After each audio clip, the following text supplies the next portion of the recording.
I have been watching Avatar: The Last Airbender, the animated series. Nice. Which has been really fun, going back and watching that again in preparation. Oh, the OG series? The OG series. Nice. In preparation for when we cover the live action. I almost said live animated. The live action series from Netflix, which is inevitably going to come sometime during probably summer. next couple weeks, I'm guessing. What I did mostly this week was finish Spider-Man 2, the video game. Okay. So anybody who's interested, you can go and watch me stream it. The whole stream is up on YouTube. Each one is about 2 hours long, so it's about as long as our show is on any given week. But it's not a commentary so much as a reaction. It's my honest assessment and reaction as I play through the game. Okay. And you get to watch me struggle at times and die in dumb ways. Or get cheated, as the case was on one instance. Where I finished a challenge, it played the beginning of the cutscene, and then it said, "Oopsie, you got to do it again." And I was like, "You got to be shitting me!" Oh no, you're kidding me. No, so it's still, this is one of my things. We're gonna get to the negatives first. A little glitchy, a little often. There's a lot of moments where I would be trying to climb buildings, and even that was not something that was a given. Like I've heard that about this game. Yeah. And it makes you think, this is Sony's flagship game, and you can't make sure it runs. And like, this is my thing, is that so all of these go back to the original Spider-Man 2, which was the game based on the movie. Yes. And that was the first time that they had this open world New York kind of one-for-one scale. It was PS2, right? I played it on GameCube. Oh, so GameCube, it was PS2, GameCube, yep, and the original Xbox. The locomotion was perfect. It was brilliant all the way through. The graphics, terrible. But the locomotion was great. You could crawl around walls. You could crawl around things vertically, horizontally. The swing was always there. It was always functional. It always did what you wanted to. And since then, there's been this weird progression down. And to the point where in the last one, well, I should say the first Spider-Man 2018, you can't go, if you're climbing on a wall horizontally and you get to the corner, you can't go around the corner. Really? You just get to the end of the wall and you do one of these just like swimming in place moves. And you have to unstick from the wall, swing around, and then reattach to the wall. What? And I'm just like, but you had this done 7 to 10 years ago. So I don't understand why it's this way now. And this game kind of has the next evolution of that, where like sometimes it's because there's textures. Towards the end of the game, there's a lot of Venom textures that interrupt your travel, and some of that makes it impossible to climb some buildings, but not in like the game tells you can't climb this because it's difficult terrain, and the game just freaks out when you try and climb up the wall. And it just makes it impossible to do anything. Camera problems. A lot of camera problems. This game desperately needs an auto target so that you can focus on one person and actually aim and do things in a way that makes sense, because right now the computer does a lot of guessing for you. And if the person or target isn't on screen, then it doesn't acknowledge that it exists at all. The game has no object permanence. So if you have a guy that you know is in front of you, but your camera is facing you, so he's technically off screen behind the camera, and you try and throw something at him, the game won't know what you're trying to throw at. And it's just, this is problematic and frustrating. Ultimately, it's not a big deal. And again, it's something that has been seen in the other Spider-Man games, so I'm not going to bash them too hard for it. But again, I note, as with previous games, I note once again, you really need to work on some of the camera mechanics, and you need to work on some of the crawling mechanics. As far as the plot goes, narratively, it's well paced. You do run into that issue where it is a game where there's a lot of instances where they tell you have to go here right now, but there's so many other ancillary things to do, and there's no actual time saying you need to go here. So there's a lot of urgency for you to go places, and then you can spend days just going around the map collecting things and doing side quests and this kind of stuff.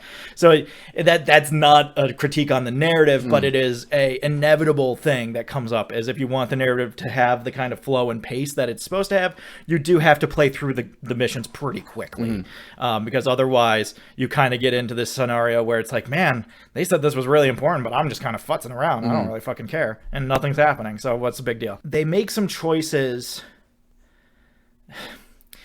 Canons have evolved, and there's some things that they align with. It's not a decision. They just align with current canons. And you're kind of left being like, oh, I fucking hate this. Which is to say, at some point, the symbiotes, they decided have a hive mind where they're all connected. That's weird. And that wasn't the case for like the first 20 years of symbiotes. No, not even remotely. That's like when they brought in Null and they did all these other things with the Clintar homeworld. And they made Deadpool the original wearer of the black costume instead of Spider-Man, and then he just puts it in a compartment in a machine. All these retcons have come through, and it always annoys me, see No Way Home, where Venom shows up for no reason, but only because the Venom symbiote writ large knows that Peter is Spider-Man. So even though this Venom doesn't even know who Peter is, he's taken to this other universe. It's messy and stupid. Was weird, yeah. But like that's the excuse that they have is like, oh, it's a hive mind. It's a hive mind throughout the multiverse. They all know everything. That doesn't make any fucking sense. And it seems like a lazy narrative to just tie storylines that you got yourself into. And so this kind of has that problem once the Venom symbiote stuff really gets going in earnest. The build to it is very good in terms of like we're building this arc, we're getting there at a good pace, with some exceptions. Again, there are a lot of missions where you have to ride bikes or sneak through the high school as a teenager in a memory or play games at Coney Island, and you're just kind of like, this is interesting. I kind of wanted to play as Spider-Man. That was kind of, I didn't want to play this game as Peter Parker. That wasn't really why I got the game. I like Pete, don't get me wrong. Love the guy. Cool guy. Hang out with him all the time if I could. Not why I bought this particular game. The Mary Jane Watson missions kind of fall into that camp too. They're a little more tolerable because they have a little bit more action to them. So it feels a little less like a distraction or filler to just kind of put more stuff in the game to make it have more hours. We're going to have this mission be a Mary Jane mission, which is how it was in the 2018 game. You'd have these Mary Jane and Miles missions, and like they were fine, but they took up so much time because they were all sneaking around. And it was just like, I hate this. So this one is less sneaking, more action. Again, I talked about on a previous episode that there were some really funny glitches doing some of the Mary Jane missions where I would knock people out and then come back and they'd be stuck in animations. Oh, weird. And you'd just be like watching these two people fight stuck in an animation while you stand in front of them and they don't do anything because they're technically knocked out, but the game thinks that they're up, but it doesn't think that they're up. It just thinks that the animations are running. You know, a few moments where it could have been tested out and cleaned up a little bit. They do have the hive mind for the symbiotes, where all the symbiotes have a hive mind and they're all connected. They use it to try and navigate what happens to the people once they're controlled by the symbiotes. But again, even that is very hot and cold, where you have, we're going to get into a little bit of spoiler here. You have basically the end of the game becomes about Harry, once he's reunited with the symbiote, is corrupted. The symbiote is corrupted because Peter wears it for too long and it becomes attached to him. And then when he gives it up, it has all this resentment. And Harry, meanwhile, has had all this resentment because it's keeping him alive. To just gloss over it, Kraven basically kills Spider-Man. Harry is Agent Venom, which I love. That was a great choice to have Harry be Agent Venom at the beginning of the game. So fun. So cool. He saves Peter by giving him the symbiote. Harry was wearing it because he has a debilitating disease that's going to kill him. And it was keeping him alive. So now Harry has gone back into remission, or not into remission. He's gone back into having this illness. And meanwhile, Peter is running around being Black Suit Spider-Man and losing his mind. So when he gives the suit back to Harry finally, well, he wants to destroy it. And Harry has the wellspring of hatred for Peter Parker needed to bond on a cellular level with the symbiote. We've seen this before. It's usually with Eddie Brock. But this is a very good adaptation of that story, and I like the twist of it being Harry Osborn. I've seen far worse. The Ultimates universe where Gwen Stacy becomes Carnage, I think that was probably one of the worst ones I've seen. So I've seen far worse than this. When we get towards the end of the story, at this point, Harry is now dead set on trying to spread the symbiote to as many people as possible. So you end up fighting a lot of symbiote-infected people. Okay. And Does that get repetitive, though? I mean, all of it gets a little repetitive after a while. Because that's basically the whole game, is Kraven's people show up. You have to fight Kraven's people a lot of the time. There's like these Mysterio things that you can do that are just time challenges, basically. Some of them have a few other things. They're kind of the new version of the Taskmaster side quest in the first one. This was interesting. There's this cult of the Flame. And they are just this cult that likes to burn things, and they just show up. Oh, weird. It's part of Yuri's storyline. Yuri Watanabe, the Wraith, who's great. I love to have her here. I love Yuri as a character. I love that she's here. I love that they bring back Martin Lee as Mr. Negative, and they're doing all that again. The Flame ends up being a backdoor for Cletus Cassidy. Oh, okay. And it's this fun reveal at the end where he gets away. His whole plot has been to try and get part of the symbiote. And he gets away, and they say, we got to start looking under all of his old aliases, and one of the old aliases is Cletus Cassidy. And until that point, they don't call him Cletus Cassidy, so the entire time you're like, who the fuck is this guy? Yeah. He's as crazy as Cletus Cassidy? Interesting. And so that was really well done. That was a really well done twist and take on that. And that's left unresolved, so we can look forward to Carnage being somewhere in the storyline. Yeah. They have all these symbiotes show up. I bring this up because the Flame is another one of those groups that you just, you're swinging around. Well, like watching some of the gameplay reminds me of my issues I had with the Batman Arkham games. Yeah. Is the stories are great, but the action gets so repetitive. It gets very repetitive. Really is just... You have to be in for that kind of repetition, which, like, I like that kind of repetition, but I also used to love the Dynasty Warriors games, the Koei games that are just hack and slash. Yep. So I love that. I love that kind of gameplay where it's just very basic combos, and you can still do fun, interesting things. But anyway, the whole symbiote thing I bring up because at one point Mary Jane gets a symbiote, which was a very interesting twist. It was well done. Again, they have Scream, and it's just a different twist. But I bring it up because the rules are a little different depending on if the character is a face character or not. If they're not a character we know, they are just mindless monsters that have, a varying series of attack patterns. If they're characters that we know who have any connection to Peter, which kind of makes sense when you think about the symbiote cloning itself and having these resentments for Peter, so that is passed down. You still have, like, if you're closer to Peter, you become a boss figure. Almost like a mini-boss. and you're just like, I just feel like you just need to be a little more consistent in terms of what the symbiotes do to people and why. And, it became Spider Island, which is one of my least favorite Spider-Man storylines. Spider Island is basically that the Queen and Miles Warren of Jackal and cloning fame get together and break down Peter's DNA and find a way to synthesize it and put it in the water of New York City so that everybody on New York starts developing spider powers, with their ultimate goal being to transform everybody in New York into giant spiders because of spider god magic reasons. I like that. That's not a joke. Fully serious. That's amazing. But I don't like the storyline because it gets too in the weeds with a few things, and it breaks its own canon. There's this whole thing where they talk about how if you have superpowers, you're immune to the spider virus because your DNA has already been mutated. Okay. But you see all these characters that have had their DNA changed, from Captain America to Hawkeye to fucking Flash Thompson, who at some point have had their DNA changed, and they are also affected by the spider virus. Kane, Peter's clone, is affected by it. And I'm just like, what the... This doesn't make any fucking sense, weird. Guys. What the hell is happening? So it gets a little in the weeds on some of that stuff, and this has the same problem. You took this idea, we want to make everybody on Manhattan a Venom. Okay, that's an interesting conceit, but to what end?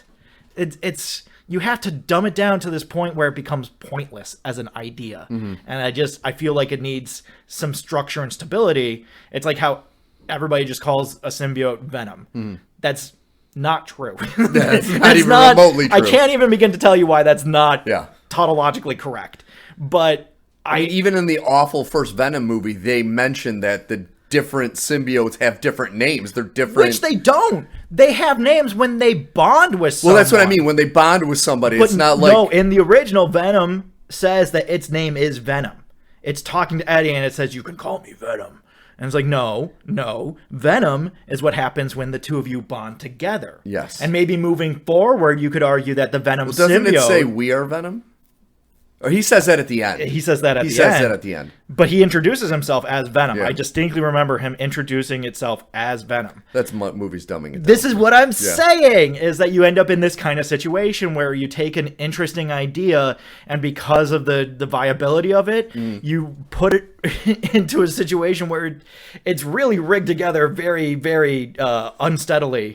And you're just kind of like, I guess this is happening now. It's fine. I'm not going to think about the ramifications or any of the deeper implications of anything. I guess we're just going to move on with this. So, but all that said, I do like the game a lot. I think the narrative is very good. I think that the way that they approach the story is really interesting because they do the Agent Venom stuff, and because Miles is a figure in the story.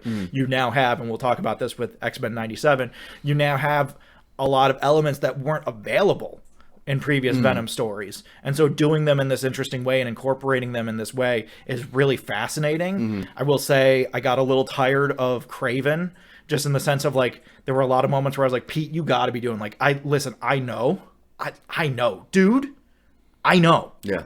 But this cannot be your approach to this situation. You have to find a better way to handle this.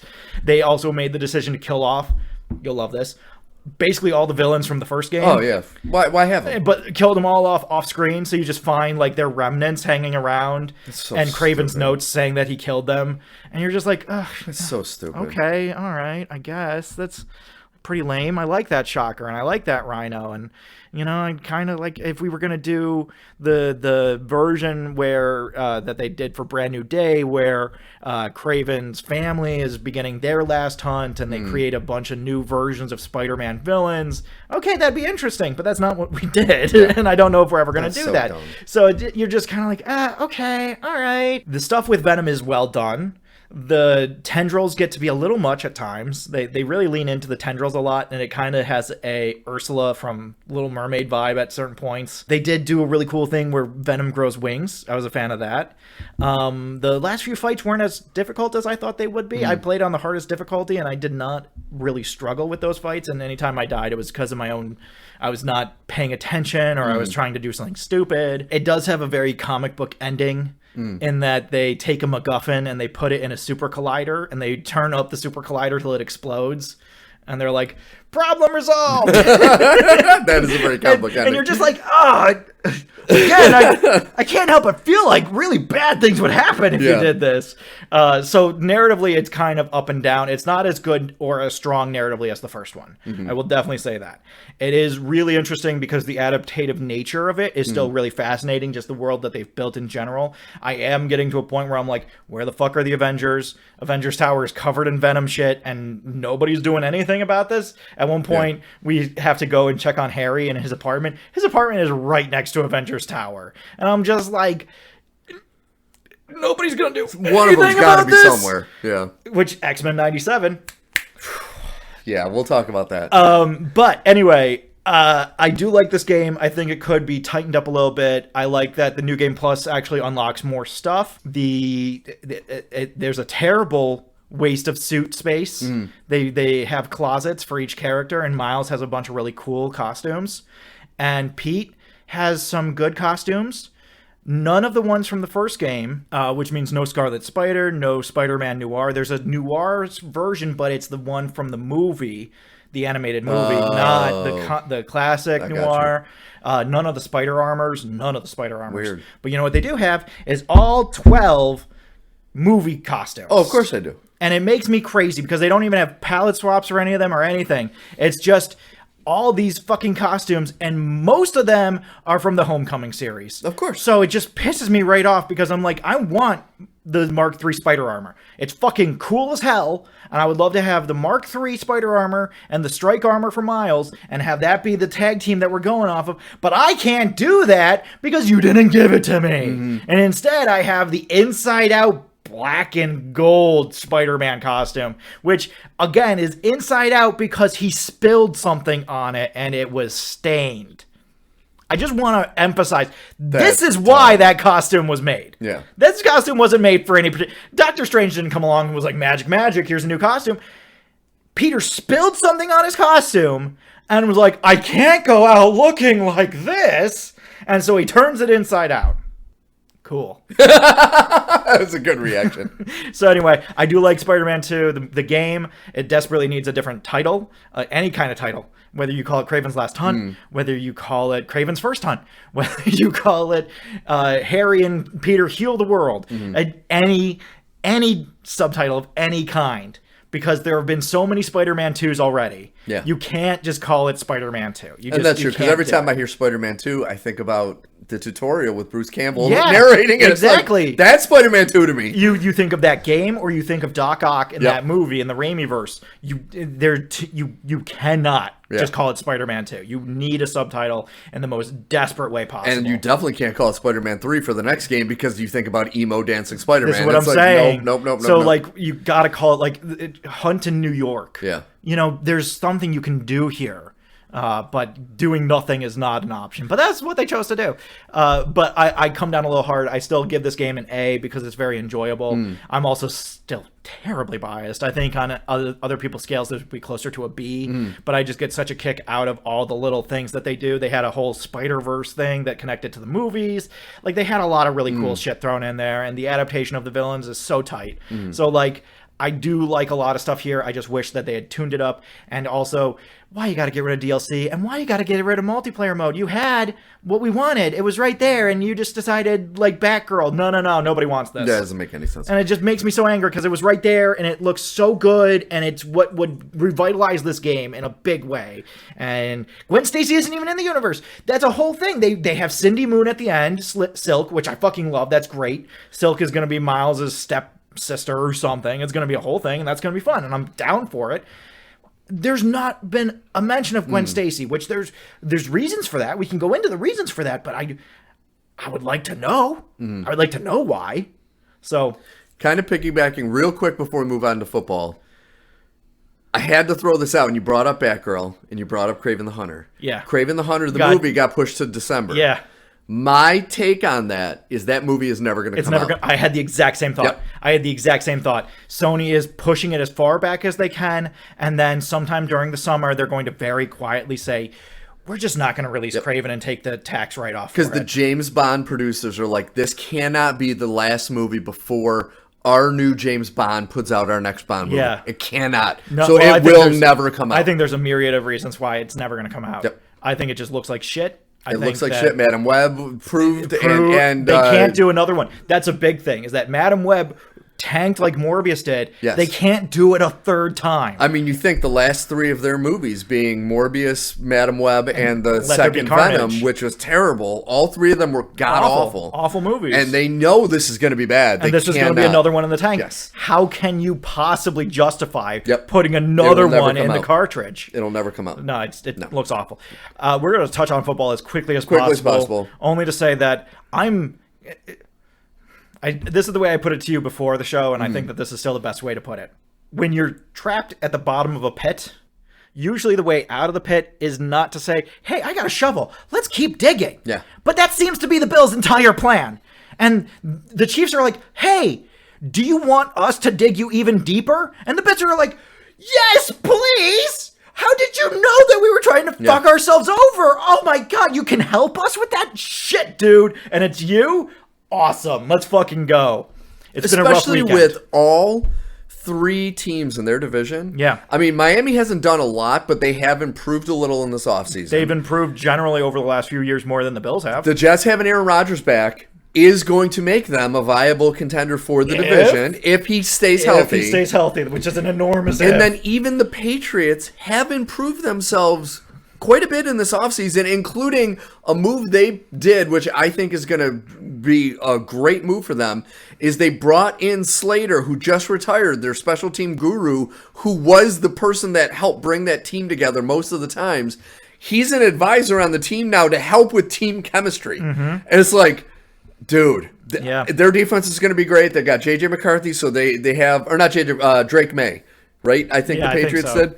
So they have a solid, like, potential quarterback of the future. It's like, dude, Buffalo, what the fuck are you doing? What the fuck are we doing? Are you aiming to go back down into the we didn't make the playoffs again? I think that there's kind of a sense of, like, let's just tank this thing. Let's fold it in for this season. I don't know what else they're doing. But to what end? To what degree? I don't understand it. And then Brandon Beane goes out and he trades out of the first round. Terrible idea. We still get a wide receiver. Okay, fine. What did we get in return? We got not a second round. Yeah.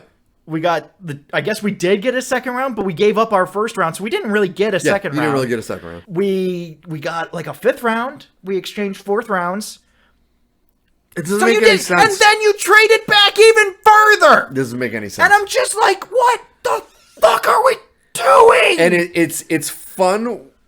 Not fun, because I feel bad for Bills fans, but it's like you look at what Brandon Beane has done with the Bills, and you look at what Ryan Poles has done for the Bears, and you're like, that's a GM that had a game plan and had a roadmap, followed that roadmap to a T, and now has that team set up to be a contender in the next couple years. Yeah. To where Buffalo is it's like watching the Bears over the last 30 years, where it's like, we will get a great player like Josh Allen, and then you just destroy everything around him. I just really don't understand the thought process of any of it. I don't get it either. It just doesn't make any fucking sense. Your plan is, so let me get this straight. Because I'm trying so hard to see the bigger picture here, dude. Okay, so we pay Josh Allen like a king because that's what you have to do at some point. Yes. It needs to be done. Okay, fine. Josh is one of the reasons we can't get over the hump. Yes. Like it or lump it, he's part of the problem. He is part of the problem. I'm not saying we fully start over on that, but to not acknowledge that he is part of the problem would be asinine. Yes. The only thing keeping us afloat is our defense. As a result of Josh taking up all that money, our defense, which was already strapped between injury and just generally not having enough players at key positions, is now decimated. Yeah. Okay, so now I'm coming into this and I'm like, okay, so our defense, we have a ton of starters leave because we can't pay for all of them. What do you do in that situation, right? You draft. That's the thing that you do. You draft because we can't afford to bring on a bunch of free agents, so you got to draft. So I'm sitting here trying to not even think about the draft because I know that this is going to happen, is the thing. I'm not even trying to be optimistic. I know that this shit's going to happen at this point. But we get to draft night, and I'm not even looking at my phone, and I just look down, and I see that we traded out of the first round, and I'm like, well, fuck us. I guess fuck us, because we didn't need anything. Yeah. We didn't need anything. So we just traded out of the first round, but we didn't get anything in return for that. And then we traded even further back in the second round for a bunch of fifth-round picks that we then packaged to trade away again for nothing. And here's what I'm going to say about these quarterback contracts. If you are a quarterback in the NFL and you take one of these monster deals, you do not care about winning. No.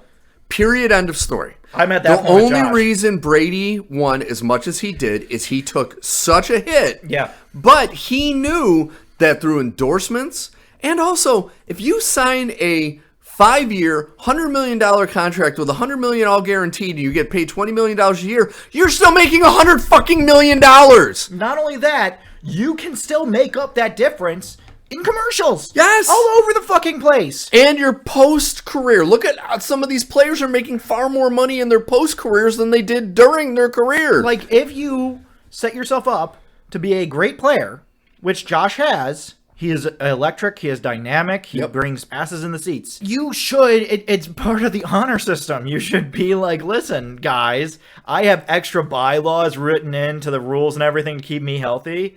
I'm going to take a hometown hero deal. Yes. And that way we can, the Shohei Ohtani, at least defer it so we can, because, you've now sacked us for an entire year. Yep.